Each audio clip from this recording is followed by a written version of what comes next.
This video will look at the labeling defaults within NavCom CAD. At the top of the screen is a button labeled SM Annotate.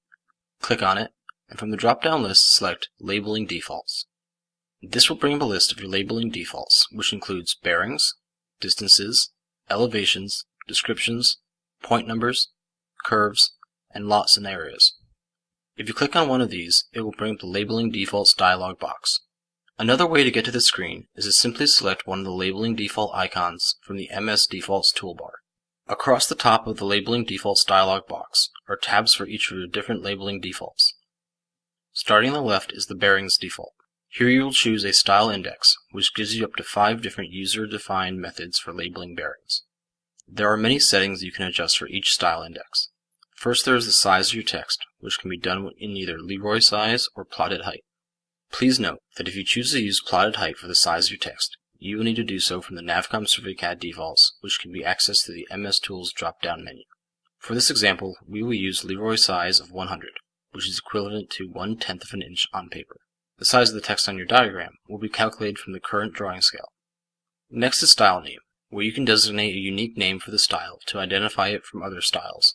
Layer Name is the name of the layer on which the labeling text will be placed. Please note that layer name is defaulted to match your style name, but can be changed. If there is no existing layer that matches the layer name, NavCom CAD will create a layer using your designated layer name and the layer color you have selected. If you would like to choose a different layer color, simply select the Layer Color button and choose your desired color. Font file name defaults to the supplied msurvey.shx font that came with NavCom CAD. If you would like to choose a different font file, simply select the Browse button to locate your desired font. Text offset indicates how far off the line you would like the bearing written. The default is set to 0.5, or half a text height. Oblique angle indicates the amount of slope, or italicizing, you wish to apply to the lettering. Seconds rounding indicates the seconds number that you would like NavCom CAD to round up to. If you set this number to 1, then your seconds will be rounded up to the next whole number. If you set it to 5, then your seconds will be rounded up to the next number divisible by 5. Or if you set it to 60, your seconds will be rounded up to the next whole minute. For spaces after quad, if you are working in bearings, it represents how many spaces you would like between the north, south, east, or west bearing and the numerical value that follows it. For example, if the value is north 1, adding a 1 to this box will display the quadrant as north space 1. If you would like numerical values to begin with a 0, so that bearings such as 7 will be displayed as 07, you can select the Leading Zeros checkbox. Select the Reference North option if you are working in an area without a south reference and all your bearings must be referred to as either northeast or northwest. Selecting the Distances tab on the top of the window will take you to the Distances Labeling Options screen, where you see similar options to the ones you had for bearings. The different options you have for distances include things like scale factor, which will label your distances based on the scale factor you enter. For example, if you have a distance of 100 feet and you enter a scale factor of 2, then your distance will be labeled 200 feet. This is useful when converting measurements such as from metric to feet or ground to grid. Decimal places are the number of digits that appear after the decimal point on your label. For example, if you enter a 3, your distance labels will have 3 digits appearing after the decimal point. If your measurements are in feet, then you can choose the foot symbol when imperial option to display the foot symbol after the number. Selecting the Elevations tab at the top of the window will take you to the Elevations Labeling Options screen, where you will again see similar settings options to the previous tabs. Instead of the option to have multiple preset styles, you will see the Prefix box, where you can enter a unique identifier which will appear before every elevation on your drawing. For this example, we will use ELEV equals, so we know that the number which follows is an elevation. Other setting options which are different include Text Offset. Here you are given the option to designate how many text heights you want the X and Y axis offset to be. Remember that your text height is designated by your Leroy value. Rotation represents the angle at which you want your elevation labels displayed. Oblique angle again refers to the italicized angle of your label.